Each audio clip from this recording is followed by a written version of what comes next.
नमस्कार, मैं मिलन सर, मिलन commerce classes के यूट्यूब चैनल पर आप सभी का स्वागत करता हूं। आज हम अकाउंटेंसी एंड बिजनेस ऑर्गेनाइजेशन का लेखांकन एवं व्यावसायिक संगठन का कुछ क्वेश्चन लेकर आए हैं। बीएचयू एंट्रेंस प्रीवियस ईयर के एग्जाम में ये पूछे हुए हैं।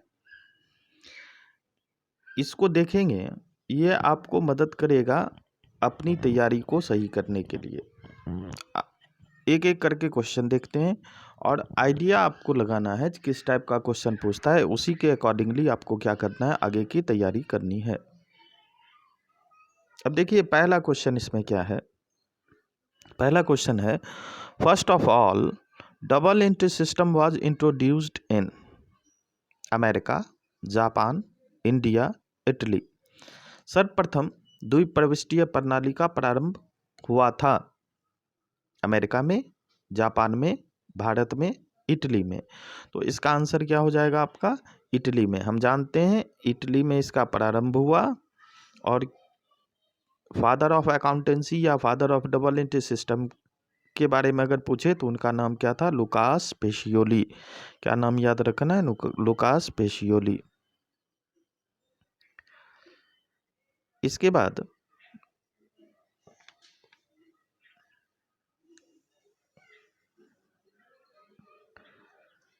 सेकेंड क्वेश्चन है आपका, the policy of anticipate no profit and provided for all possible losses arise due to convention of disclose. First option है। सेकेंड है मैटेरियलिटी, थर्ड है कंजर्वेटिज्म, फोर्थ है कंसिस्टेंसी। लाभ की प्रत्याशा मत करो और सभी संभावित हानियों के लिए आयोजन करो की नीति निम्न प्रथा के कारण उत्पन्न होती है: प्रकटीकरण, सारता, रूढ़िवादिता, सामंजस्य। तो हम जानते हैं जो रूढ़िवादिता की प्रथा कहता है जो आपको लाभ की आशा नहीं करना है, लेकिन जितना भी हानि है पॉसिबल, जितना भी लॉस हो सकता है उस लॉस के लिए आपको क्या करना है? प्रावधान करना है। तो इसका आंसर क्या हो जाएगा आपका? Third number. आंसर क्या होगा? Third, conservatism. इसके बाद थर्ड नंबर क्वेश्चन देखिए। एक थर्ड नंबर आपका क्वेश्चन है, सॉरी, हाँ, थर्ड नंबर क्वेश्चन है आपका, which one of the following is capital expenditure? Cost of annual advertisement, purchase of a delivery van, purchase of raw material, purchase of machine oil. निम्नलिखित में से कौन सा पूंजीगत व्यय है? तो इसमें आंसर दिया हुआ है पहला, वार्षिक विज्ञापन की लागत, माल सुपुर्दगी वाहन की खरीद, कच्चे माल की खरीद, मशीन के तेल की खरीद। तो इसका आंसर क्या हो जाएगा आपका? सेकेंड नंबर होगा, परचेज ऑफ डिलीवरी वैन।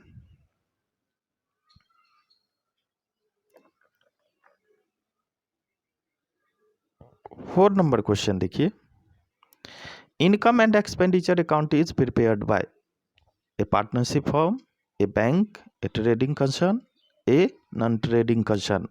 आय व्यय खाता तैयार किया जाता है साझेदारी फर्म द्वारा, बैंक द्वारा, व्यापारिक संस्था द्वारा, गैर व्यापारिक संस्था द्वारा। तो आप अच्छी तरह से इसको जानते हैं, ये कौन बनाता है? नॉन ट्रेडिंग कंसर्न बनाता है। आंसर क्या हो जाएगा? Fourth number. चलिए अगला क्वेश्चन देखते हैं। क्वेश्चन नंबर 5 है, ये कह रहा है आपको, क्वेश्चन नंबर 5 आपका है, ये बता रहा है, which of the following is the accounting equation? निम्नलिखित में कौन सा लेखांकन समीकरण है? अब अकाउंटिंग इक्वेशन आप लोगों ने क्या पढ़ा? अकाउंटिंग इक्वेशन आपने पढ़ा एसेट्स इक्वल टू कैपिटल। अच्छा ऐसे नहीं, बस एक सिंबॉलिक हम लोग देख लेते हैं। Assets equal to capital plus liability, assets equal to capital plus liability, A equal to C plus L. तो अगर हम यहाँ पर कैपिटल इसका अगर हमको कैलकुलेट करना होगा तो सी को इधर छोड़ देंगे तो ए माइनस एल हो जाएगा, यानी एसेट्स माइनस लाइबिलिटी हो जाएगा। यानी इसका आंसर क्या हो जाएगा? Second number. इसका आंसर आपका क्या होगा? Second number. कैपिटल बराबर assets minus liability.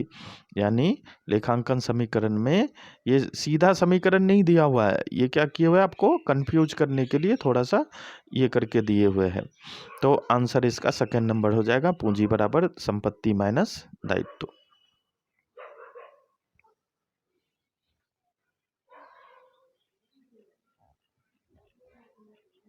Third number question देखिए, main object of ledger is to ascertain. Ledger जो हम लोग बनाते हैं वो क्यों बनाते हैं? टोटल सेल्स निकालने के लिए, टोटल परचेज निकालने के लिए, प्रॉफिट या लॉस निकालने के लिए, net effect of all the similar nature transaction. तो इसका आंसर क्या हो जाएगा? 4 number, net effect of all the similar nature transaction. इसी का हिंदी में आगे क्वेश्चन लिखा हुआ है। इसका हिंदी में क्वेश्चन है, खाता बही का मुख्य उद्देश्य क्या जानना है? कुल विक्रय, कुल क्रय, व्यापार का लाभ या हानि, एक स्वभाव के सभी लेन देनों का सामूहिक परिणाम। तो आंसर क्या हो जाएगा? 4 नंबर, एक स्वभाव के सभी लेन देनों का परिणाम। क्वेश्चन नंबर 7 देखिए, क्वेश्चन नंबर क्या है? 7 नंबर आपका क्वेश्चन कहता है,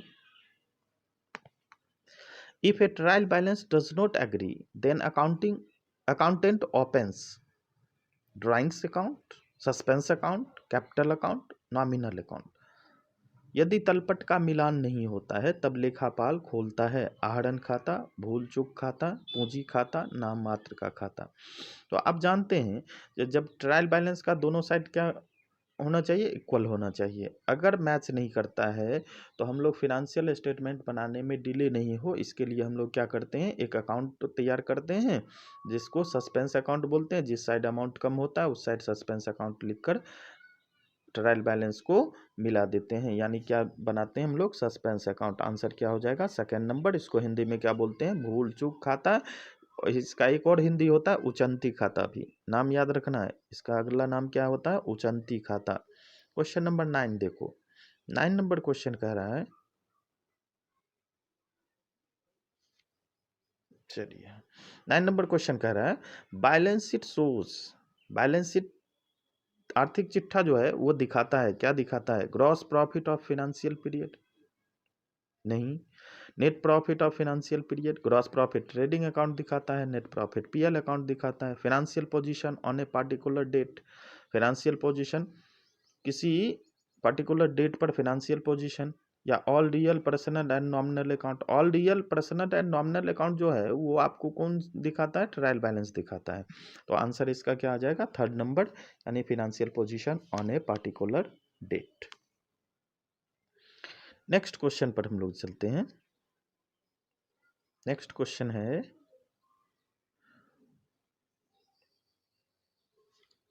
9 नंबर क्वेश्चन देखिए, outstanding expenses are shown as.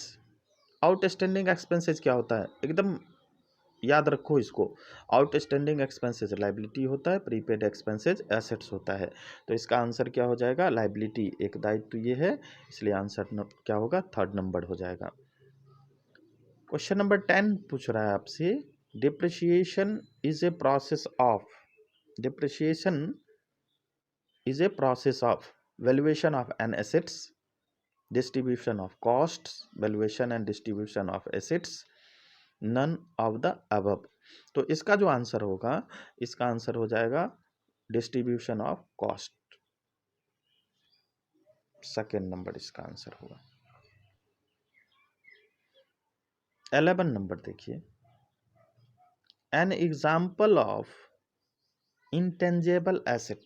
आपने पढ़ा है आपका जो फिक्स एसेट्स होता है दो पार्ट में बटा हुआ है, एक टेंजेबल एसेट्स होता है, एक इंटेंजेबल एसेट्स होता है। टेंजेबल एसेट्स वैसे एसेट्स को कहते हैं जो आपको जिसका फिजिकल एग्जिस्टेंस होता है, जिसको आप देख सकते हैं, छू सकते हैं, वो जैसे प्लांट हो गया, मशीनरी हो गया, ये सब कौन सा एसेट्स है? टेंजेबल है। पूछ क्या रहा है? इंटेंजेबल एसेट्स, जिसका फिजिकल एग्जिस्टेंस नहीं होता है। इसमें आंसर क्या हो जाएगा? ए, गुडविल। यानी हिंदी में क्या पूछा इसने? अदृश्य संपत्तियों का एक उदाहरण है। अमूर्त लिखना चाहिए, अदृश्य इसने लिख दिया, तो इसका आंसर क्या हो जाएगा? ख्याति। इसका आंसर क्या हो जाएगा? ख्याति।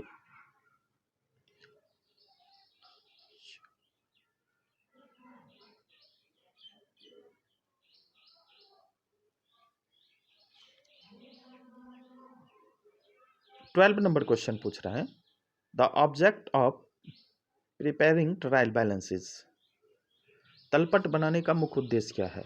पहला, to check the arithmetical accuracy of accounts, खातों की अंकगणितीय शुद्धता की जांच करना। To check the accounting book completely and in total nature, खातों की पूर्ण एवं विस्तृत जांच करना। To find out the economic condition of business, व्यापार की आर्थिक स्थिति का पता लगाना। To get the information of assets and liability, संपत्ति और दायित्व के बारे में जानकारी प्राप्त करना, इसके बारे में इंफॉर्मेशन प्राप्त करना। तो ट्रायल बैलेंस में हम लोगों ने क्या पढ़ा? ट्रायल बैलेंस अर्थमेटिकल एक्यूरेंसी को चेक करता है। ये क्या चेक करता है? अर्थमेटिकल एक्यूरेंसी को, ये ध्यान में रखना है। क्वेश्चन नंबर 13 देखिए, एक क्वेश्चन पूछ रहा है, liability of A soul trader is, soul trader का लायबिलिटी कैसा होता है? लिमिटेड होता है, अनलिमिटेड होता है, अनडिसाइडेड होता है, क्वालिफाइड होता है, सीमित होता है, असीमित होता है, अनिर्धारित होता है, मर्यादित होता है। तो हम लोग पढ़े हैं, सोल ट्रेडर जो होता है उसका लायबिलिटी अनलिमिटेड होता है, पार्टनरशिप का उससे थोड़ा सा लिमिट में रहता है, लेकिन उसका भी अनलिमिटेड होता है। कंपनी का लायबिलिटी क्या होता है? लिमिटेड होता है। तो यहाँ पर आंसर क्या हो जाएगा? आपका सेकंड नंबर आंसर हो जाएगा। 14 नंबर देखिए, क्वेश्चन नंबर आपको क्या देखना है? 14 क्या कह रहा है? Partner, nominal partner is one who, nominal partner किसको कहते हैं? नाम मात्र का साझेदार कौन होता है? तो नाम मात्र का आपने टाइप्स ऑफ पार्टनर पढ़ा होगा 11 के बीएसटी में, तो वहीं से ये क्वेश्चन उठाया हुआ है। Allows the use of his name, जो व्यक्ति अपने नाम का प्रयोग करने के लिए देता है उसको क्या बोलते हैं? नॉमिनल पार्टनर बोलते हैं। नॉमिनल पार्टनर कैपिटल इन्वेस्ट नहीं करता है। तो इसका आंसर क्या हो जाएगा? Third number. इसका आंसर क्या होगा? Third number.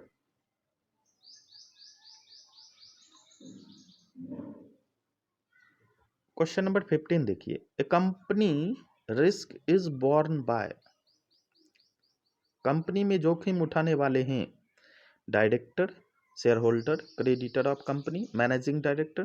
तो ध्यान रखना है, किसी भी बिजनेस का रिस्क उसका ओनर उठाता है और कंपनी का ओनर शेयर होल्डर होता है, इसलिए इसका आंसर क्या हो जाएगा? Second number. यानी क्या होगा? शेयर होल्डर कंपनी का जोखिम उठाने वाले हैं, तो क्या आंसर आएगा? अंशधारी। क्या होगा? अंशधारी। क्वेश्चन नंबर 16 देखिए, ये कह रहा है, duties of a company secretary under the companies act are, company अधिनियम के अंतर्गत कंपनी सचिव के कर्तव्य हैं। तो उसका जो ड्यूटीज होता है वो क्लर्कियल नेचर का नहीं होता है, मैनेजरियल नेचर का होता है। यानी आंसर क्या हो जाएगा आपका? थर्ड। आंसर क्या होगा? थर्ड, प्रबंधकीय। कंपनी अधिनियम के अंतर्गत कंपनी के सचिव के कर्तव्य कैसे होते हैं? प्रबंधकीय होते हैं। क्वेश्चन नंबर 17 देखिए, the basic idea on which cooperative society is formed is known as, cooperative society क्या है? जब कॉमन गोल के लिए कई पर्सन एक साथ मिलते हैं तो वो क्या बनाते हैं? कोऑपरेटिव सोसाइटी बनाते हैं, एक दूसरे के सहयोग के लिए बनाते हैं। तो इसका जो पर्पस होता है, one for all and all for one. इसका क्या आंसर हो जाएगा? Second number. एक सभी के लिए, सभी एक के लिए। यही क्वेश्चन नीचे हिंदी में लिखा हुआ है।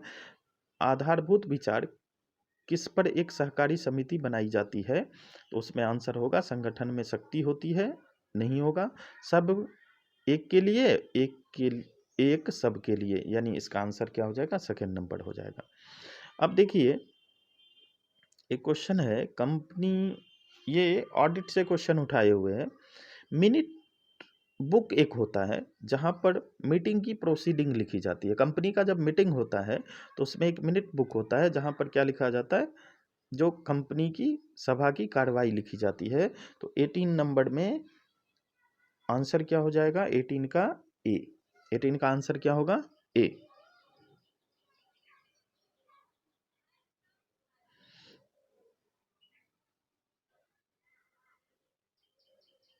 19 नंबर क्वेश्चन देखिए।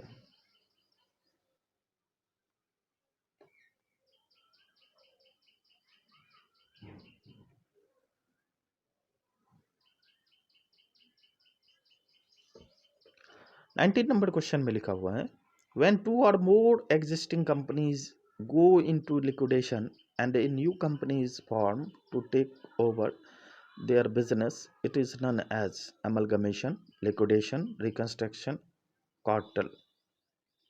जब दो या अधिक विद्यमान कंपनियां परिसमापन में आती है तथा उनके व्यवसाय के अधिग्रहण हेतु एक नई कंपनी का निर्माण किया जाता है तो वह स्थिति कहलाती है। अब याद रखिएगा, दो या दो से अधिक कंपनी जब समाप्त होगी और एक नई कंपनी का जब जन्म होगा तो इसको अमेलगमेशन कहते हैं। क्या कहते हैं? अमेलगमेशन कहते हैं। यानी A+B=C अगर हो, ए भी खत्म हो गया, बी भी खत्म हो गया, एक नया बन गया, क्या बन गया? सी बन अगर जाए तो अमेलगमेशन होता है।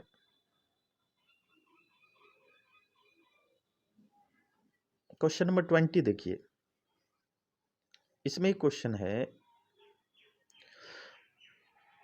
Which of the following accounting standard is related to fixed assets? Fixed assets से रिलेटेड कौन सा अकाउंटिंग स्टैंडर्ड है? तो आंसर क्या हो जाएगा? 4 नंबर AS10। क्या है? AS10। लेखांकन निम्नलिखित लेखांकन प्रमापों में कौन सी अस्थायी संपत्ति से संबंधित है? तो आंसर क्या होगा? AS10।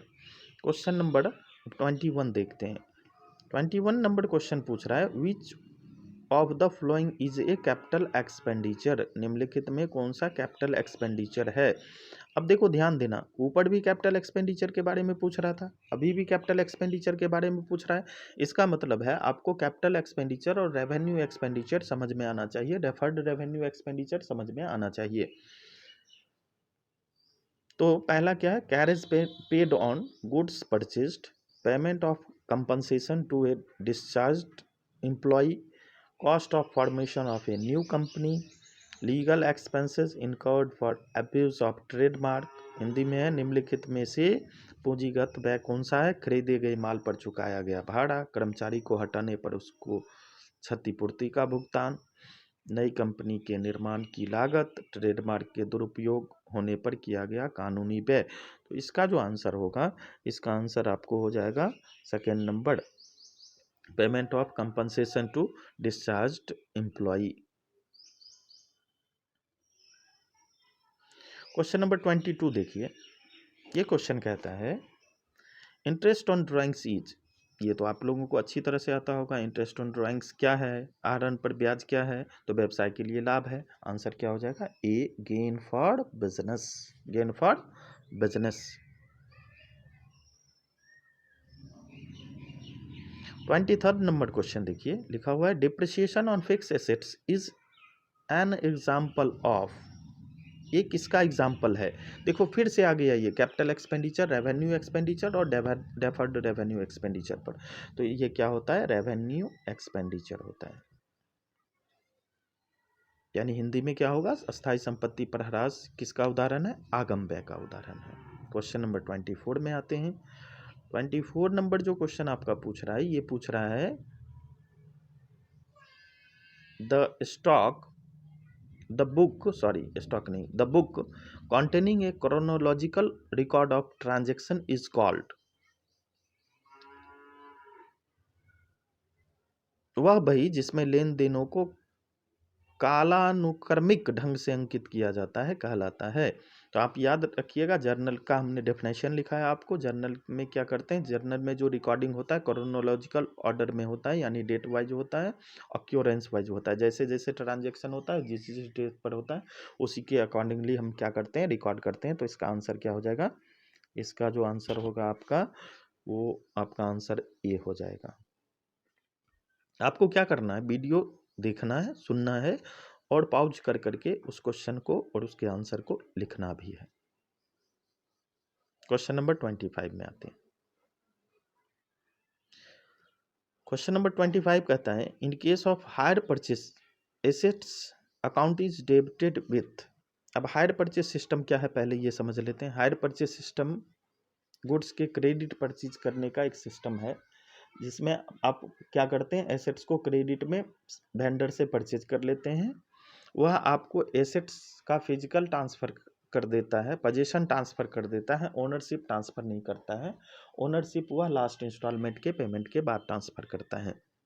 अगर आप किसी भी इंस्टॉलमेंट का पेमेंट नहीं करते हैं तो उसको ये राइट होता है जब आपसे वो एसेट्स वापस ले ले। तो इस केस में जैसे ही हायर परचेज सिस्टम में एसेट्स को हम जो डेबिट करते हैं वह किस प्राइस से डेबिट करते हैं, कैश प्राइस से डेबिट करते हैं। किराया क्रय पद्धति की स्थिति में संपत्ति को किससे डेबिट किया जाता है, कैश प्राइस से डेबिट किया जाता है।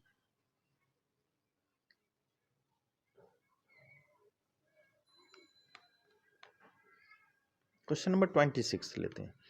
अब एक है, in case of installment payment system, installment system total interest received by the seller is credited to bank account, interest suspense account, interest account, sales account. किस्त भुगतान पद्धति की स्थिति में विक्रेता द्वारा प्राप्त कुल ब्याज को क्रेडिट किया जाता है बैंक खाते में, ब्याज उचंत खाते में, ब्याज खाते में, विक्रय खाते में। अब देखिए, एक इंस्टॉलमेंट पेमेंट सिस्टम है, इसमें क्या होता है,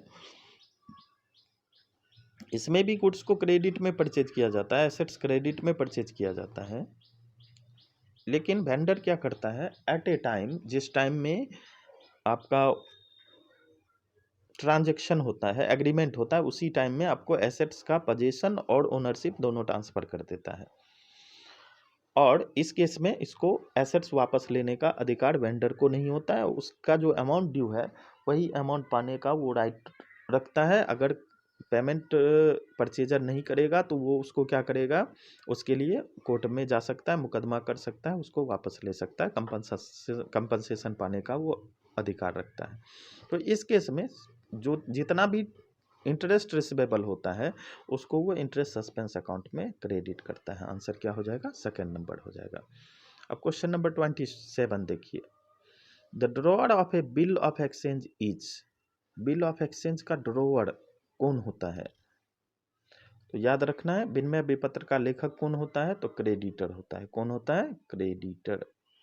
कौन होता है, याद रखना है, क्रेडिटर। आंसर क्या होगा, थर्ड।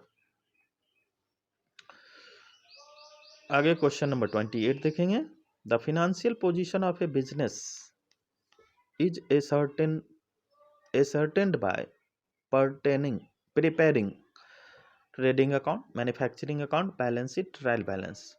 डैश तैयार कर किसी व्यवसाय की वित्तीय स्थिति का पता लगाया जा सकता है। मैन्युफैक्चरिंग अकाउंट आपको कॉस्ट ऑफ गुड्स सोल्ड बताता है, ट्रेडिंग अकाउंट आपको ग्रॉस प्रॉफिट ग्रॉस लॉस बताता है, trial balance total personal real nominal account का कि ये क्या है, शेड्यूल है। तो बैलेंस शीट ही आपको बताता है जो आपका बिजनेस का फिनेंशियल पोजीशन क्या है। तो ये क्वेश्चन रिपीटेड है और पूछने का सिर्फ तरीका चेंज हो गया। आंसर क्या हो जाएगा इसका, 3 नंबर।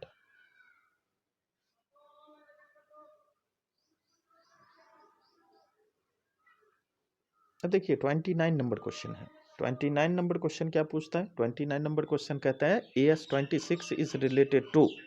AS26 किससे रिलेटेड है, तो AS26 याद रखना है, इंटेंजेबल एसेट से रिलेटेड है। आंसर क्या हो जाएगा, A1। 30 नंबर क्वेश्चन देखिए, which of the following is debited to trading account. इनमें से कौन सा ट्रेडिंग अकाउंट में हम लोग डेबिट करते हैं, तो ट्रेडिंग अकाउंट में हम लोग क्या डेबिट करते हैं, याद रखना है, डायरेक्ट एक्सपेंसेस को डेबिट करते हैं और इसमें डायरेक्ट एक्सपेंसेस क्या है, वेजेज एंड सैलरी। तो आंसर क्या हो जाएगा, ए, वेजेज एंड सैलरी। बाकी जितना भी है इनडायरेक्ट एक्सपेंसेज है और ये पीएल अकाउंट के डेबिट में जाता है।